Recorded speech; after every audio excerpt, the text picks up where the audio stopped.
Alors ce petit exercice, c'est un entraînement au calcul mental, c'est pour ça que je vous déconseille d'utiliser la calculatrice. Je vous demande simplement d'effectuer ces multiplications de tête et de trouver leur résultat et ensuite de comparer avec mon résultat à moi que je vais vous donner dans quelques minutes. Mettez la pause et essayez de le faire.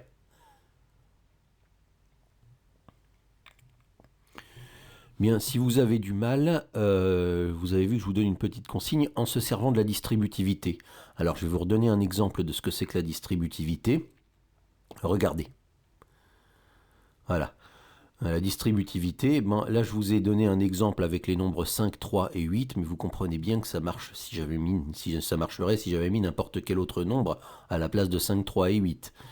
Ça vous dit que 5 multiplié par 3 plus 8 ensemble, c'est la même chose que 5 fois 3 plus 5 fois 8. Autrement dit, c'est la même chose, ça nous donnera le même résultat de multiplier le 5 d'un seul coup par 3 plus 8, ou de le multiplier séparément par le 3 et séparément par le 8. D'ailleurs, on peut le vérifier. Si on additionne d'abord les 3 plus 8, on va effectuer ce calcul comme ce qui est à gauche du signe égal. Donc on additionne 3 plus 8 entre parenthèses, ça fait 11, et 5 fois 11, ça fait 55. Maintenant, si on effectue la partie droite du signe égal, 5 fois 3, ça fait 15, 5 fois 8, ça fait 40, et 15 plus 40, ça fait bien 55 également, donc j'obtiens bien le même résultat. D'accord ? Et moi, je vous dis que c'est cette loi qui va nous servir à chaque fois pour faire tous ces calculs de tête sans toucher à la calculatrice. Donc si vous voulez, maintenant vous pouvez essayer d'y réfléchir. Moi, je vous rappelle qu'à tout moment, vous pouvez mettre la pause si vous avez une idée pour essayer de continuer tout seul. Donc commençons par 29 fois 99. Alors quand vous voyez une multiplication comme ça, eh bien la clé c'est le 99. C'est le nombre qui est pas très loin de 100 ou pas très loin de 10 ou pas très loin de 1000. Voilà, la clé c'est le 99. 99 c'est très proche de 100 et on sait bien multiplier par 100 et c'est ça qui va nous aider. On va dire que 99 c'est 100 moins 1. Donc à la place de 99, je peux très bien écrire 100 moins 1. Donc je vais dire que 29 fois 99 c'est la même chose que 29 fois 100 moins 1. Et d'après la loi de distributivité que je vous ai donnée, là je vais appliquer la loi de distributivité. Je vais dire, c'est la même chose de multiplier 29 tout d'un coup par 100 moins 1 que de multiplier séparément le 29 par 100 et le 29 par 1. Donc ça fait la même chose que 29 fois 100 moins 29 fois 1. Et ça, ce sont des choses qui sont très faciles à calculer de tête. 29 fois 100, vous prenez 29, vous lui ajoutez 2 zéros, ça fait 2900. Et 29 fois 1, ça fait évidemment 29. Et donc tout ça, c'est la même chose que de faire 2900 moins 29. Et 2900 moins 29, ça se calcule très bien de tête, les soustractions, c'est pas un problème. 2900, vous retirez 30, ça fait 2870. Et si vous retirez que 29, ça fera un de plus, ça fera 2871. Et donc voilà, 29 fois 99 égale 2871. Et on l'a fait en se servant de la distributivité et en ne faisant que des opérations qui sont faciles à faire de tête. Alors moi, je vous ai écrit les étapes. Dans le calcul mental, on n'est pas censé écrire les étapes, on est censé écrire uniquement le résultat final. Mais je vous ai écrit les étapes pour que vous voyez mieux comment ça marche. Maintenant, quand on vous demande de faire du calcul mental, soit vous dites le résultat final, soit vous écrivez le résultat final, mais vous n'écrivez pas les étapes. Bien, on va faire 102 fois 37, on va calculer 102 fois 37, comme si on le faisait de tête. Et on va se dire, 102 c'est très proche de 100 aussi. 102 c'est 100 plus 2. Donc je vais remplacer 102 par 100 plus 2, et je vais me servir de la distributivité pour transformer ça en des opérations faciles à faire de tête. Donc 102 c'est 100 plus 2, le fois 37 je le recopie, et je me dis que 100 plus 2 fois 37, je vais appliquer la distributivité. Ça me donnera exactement le même résultat si je multiplie séparément le 100 par 37 et le 2 par 37. Donc je vais faire 100 fois 37 plus 2 fois 37. Et 100 fois 37, multiplié par 100, c'est facile. De tête, vous prenez 37, vous lui rajoutez 2 zéros, ça fait 3700. Et 2 fois 37, c'est 37 plus 37, ça fait 74. 2 fois 30, ça fait 60. 2 fois 7, ça fait 14. Donc 2 fois 37, ça fait 74. Et donc, il ne me reste plus qu'à une petite addition à faire. 3700 plus 74. Et cette addition, ça donne tout simplement 3774. Donc 102 multiplié par 37 est égal à 3774. 2,7 fois 9,8. Oh là là, ça se complique, il y a des virgules. Les virgules vous gênent? Eh bien, je vais vous donner un conseil, enlevez-les. Vous corrigerez après. Si ça vous gêne de faire 2,7 fois 9,8, eh bien, vous faites 27 fois 98. Ça, vous calculez ça de tête, et puis ensuite, la virgule, vous la remettrez après, et puis on verra comment la remettre. Donc, on oublie pour l'instant 2,7 fois 9,8, et on fait dans notre tête 27 fois 98. Et on se dit, exactement de la même manière qu'avant, 98, c'est pas très loin de 100, 98, c'est 100 moins 2. Donc, je vais remplacer 98 par 100 moins 2, et ça, je vais dire que ça, c'est 27 fois 100 moins 2. Et la même chose, j'obtiendrai exactement le même résultat si je multiplie le 27 séparément par 100 et que je remultiplie le 27 par 2. Donc ça fera la même chose que si je faisais 27 fois 100 moins 27 fois 2. 27 fois 100 multiplié par 100, c'est facile, je rajoute 2 zéros, ça fait 2700. Et 27 fois 2, 20 fois 2, ça fait 40. 7 fois 2, ça fait 14. 40 plus 14, ça fait 54.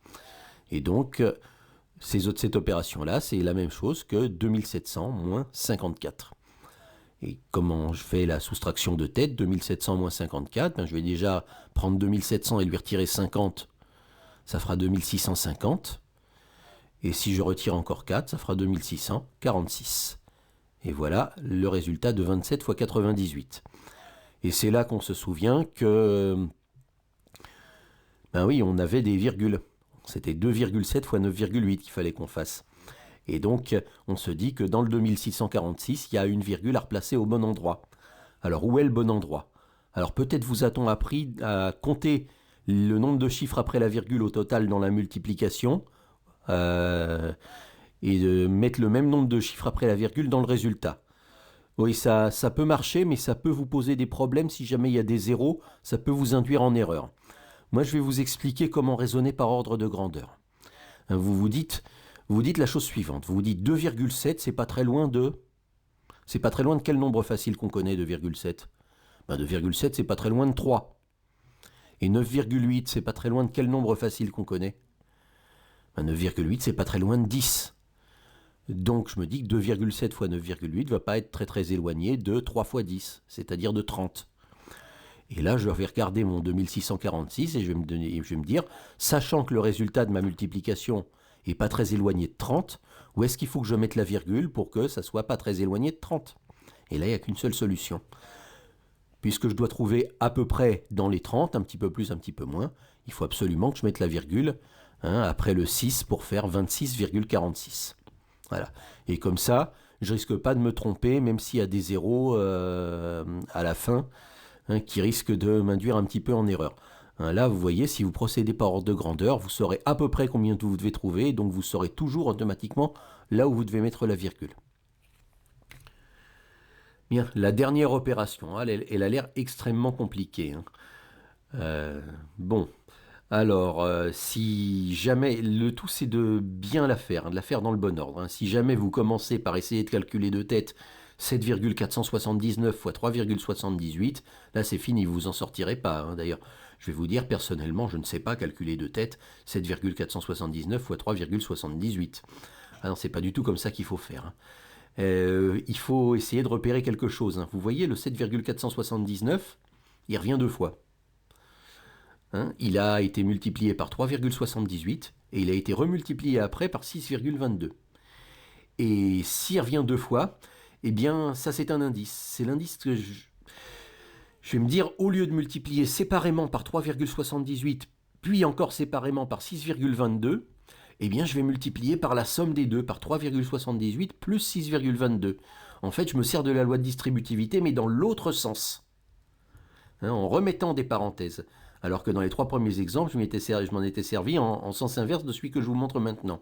Je vais dire que ça, c'est 7,479 multiplié par 3,78 plus 6,22 ensemble. Et ça va bien m'aider, parce que maintenant, ce que je peux faire, c'est calculer 3,78 plus 6,22.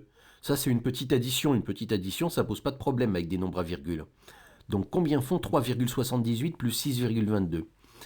Ben, 3,78, on va déjà rajouter 6, ça fait 9,78. On rajoute encore 2 dixièmes, ça fait 9,98. Et on rajoute les 2 derniers centièmes et ça fait 10. Donc en fait, tout ça, c'est la même chose que 7,479 fois 10. Puisque la somme des deux nombres entre parenthèses vaut 10. Et là, c'est devenu très facile parce que multiplier par 10, on sait le faire. Hein, on bouge la virgule d'un cran vers la droite. Donc tout ce gros calcul-là, c'est pareil que 7,479 fois 10. Et donc tout ce gros calcul-là, ça va nous donner 74,79, tout simplement. Et vous avez vu, on a trouvé la réponse au gros calcul que je vous ai donné, mais par contre, on ne sait toujours pas combien font 7,479 fois 3,78. On ne le sait pas et on n'en a rien à faire puisque ce n'est pas la question qu'on nous posait. De la même manière, 7,479 fois 6,22, je ne sais pas le calculer. Honnêtement, je ne sais pas le faire de tête. Quand je dois faire un calcul pareil, je prends ma calculatrice. Donc il n'est pas question de calculer ça mentalement. Donc je ne sais pas calculer les deux nombres que j'additionne, mais par contre je sais calculer leur somme d'un seul coup.